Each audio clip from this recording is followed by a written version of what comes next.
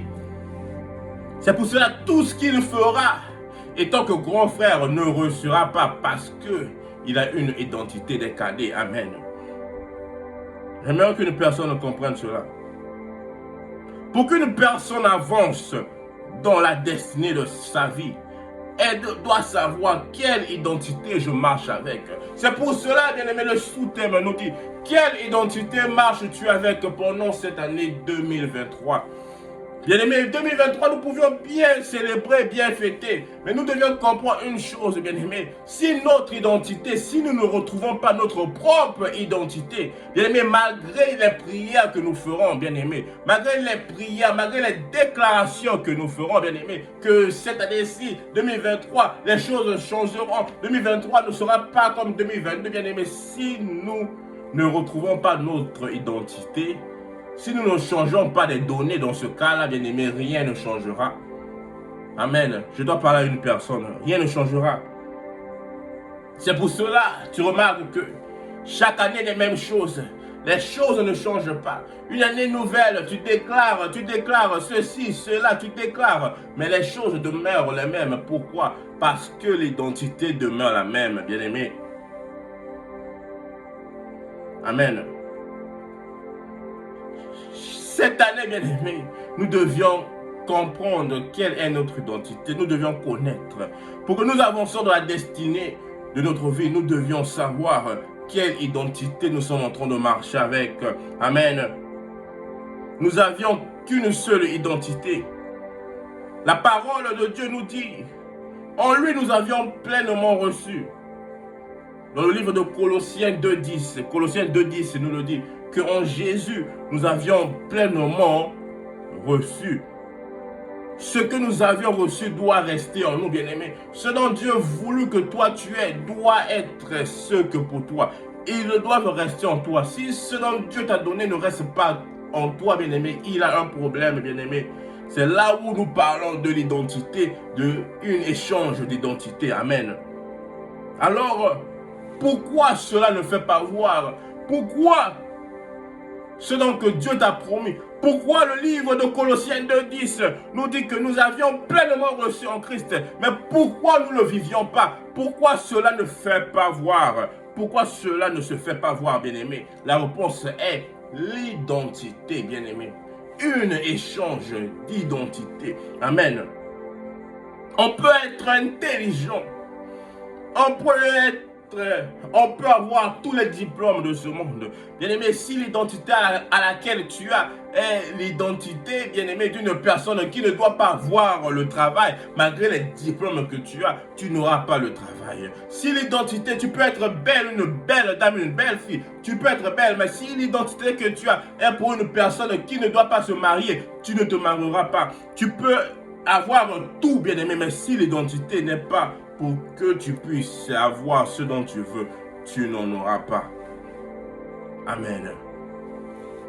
C'est pour cela que nous voyons que mais je suis intelligent, j'ai ceci, j'ai tous les diplômes du monde, mais le travail, tu n'arrives pas à en avoir. L'identité que tu as ne permet pas que tu puisses avoir le travail. Oh non, je suis une belle dame, mais je n'arrive pas à avoir un mariage. Pourquoi? Parce que l'identité que tu as ne permettent pas que tu puisses avoir un mariage. Bien-aimé, nous devions, bien-aimé, connaître quelle est notre identité.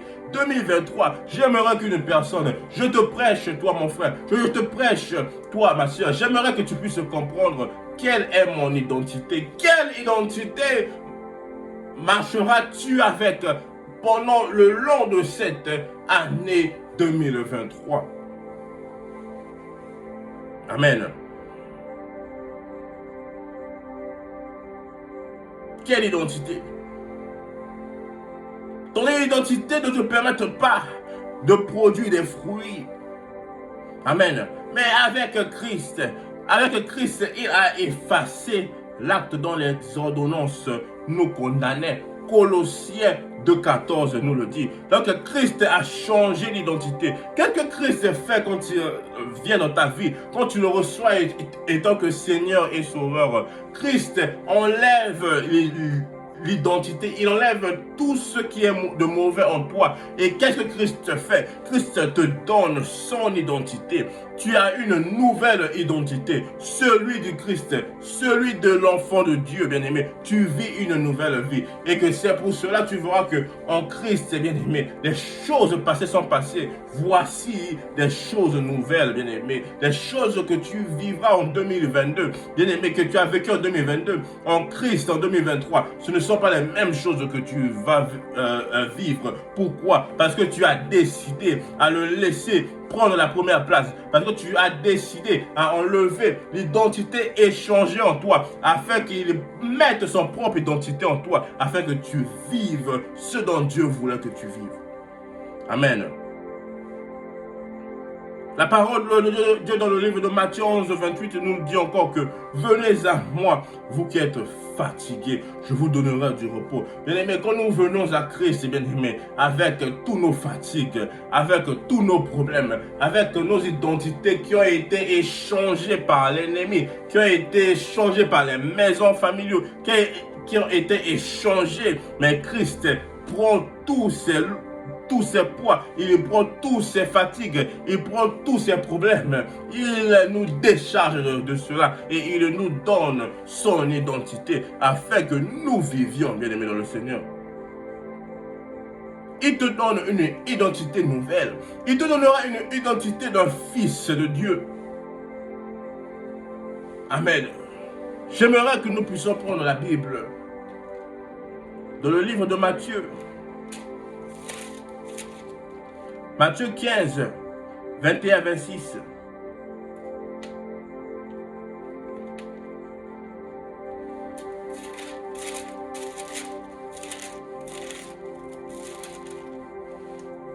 Matthieu 15, 21-26 nous dit ceci. Jésus étant parti de là, se retira dans le territoire de Tyr et de Sidon. Et voici une femme cananéenne qui venait de ces contrées lui cria « Aie pitié de moi, Seigneur, fils de David. Ma fille est cruellement tourmentée par le démon. » Et il ne lui répondit pas un mot. Et ses disciples s'approchèrent et lui dirent avec instance « Renvoie-la, car elle crie derrière nous. » Il répondit « Je n'étais pas envoyé aux brebis perdues de la maison d'Israël. J'ai été que envoyé aux brebis perdues de la maison d'Israël. » Mais elle vint se prosterner devant lui, dit « Seigneur, secours-moi. » Elle répondit « Il n'est pas bien. » Jésus dit « Il n'est pas bien de prendre le pain des enfants et de les donner aux petits chiens. » « Oui, Seigneur, dit-elle, mais le petit chien mange les miettes qui tombent dans la table de leur maître. » Alors Jésus lui dit « Femme, ta foi est grande. Qu'il te soit fait comme tu veux. » Alors même la fille fut guérie. Bien-aimé, ici, nous voyons, bien-aimé, nous parlons de l'identité. Nous voyons qu'une femme samaritaine vient vers Jésus. Sa fille était cruellement tourmentée par le démon. Elle demanda secours à Jésus. Mais Jésus dit que j'ai été convoyé aux brebis perdues de la maison d'Israël. En disant cela, que cela signifie? Cela signifie que Jésus-Christ a été envoyé. Il dit que je ne peux rien faire par rapport à ton identité. Tu n'as pas l'identité des fils de Dieu. Tu n'as pas l'identité des filles de Dieu. Ton identité a été changée. Je ne peux rien faire par rapport à ton identité. Et qu'est-ce qu'elle dit? Elle dit que Jésus dit qu'il n'est pas bien de prendre le pain des enfants et de le jeter aux petits chiens. Mais elle dit que même les petits chiens mangent les pains qui tombent de la table de leur maître. Jésus dit tout simplement qu'il n'est pas bon de prendre les paix des enfants et de les donner aux petits chiens. Elle leur dit que les petits chiens mangent ceux dont ils tombent de la table de leur maître. Bien aimé, nous devions comprendre une chose, bien aimé. Quand nous lisons la Bible, ce n'est pas que pour lire, mais nous devions, bien aimé, comprendre la Bible, bien aimé. Jésus l'a dit que les choses des enfants ne peuvent pas être données à ceux qui ont une identité changée. Mais elle dit, pour recevoir, bien aimé, ici nous voyons que pour qu'elle reçoive une chose de la part de Dieu, elle devait d'abord reconnaître son identité, bien aimé. C'est pour cela que je venais de dire ici, je venais de dire que nous devions comprendre quelle est notre identité pendant cette année-ci, afin que nous recherchions Jésus-Christ pour avoir une nouvelle identité. Elle a reconnu, elle a dit que malgré que j'ai l'identité des chiens, mais je peux manger aussi les miettes qui tombent de la table des maîtres. Bien-aimé, et qu'est-ce que l'ennemi fait, bien-aimé? L'ennemi, bien-aimé, il va tout simplement prendre ton identité. Il te donne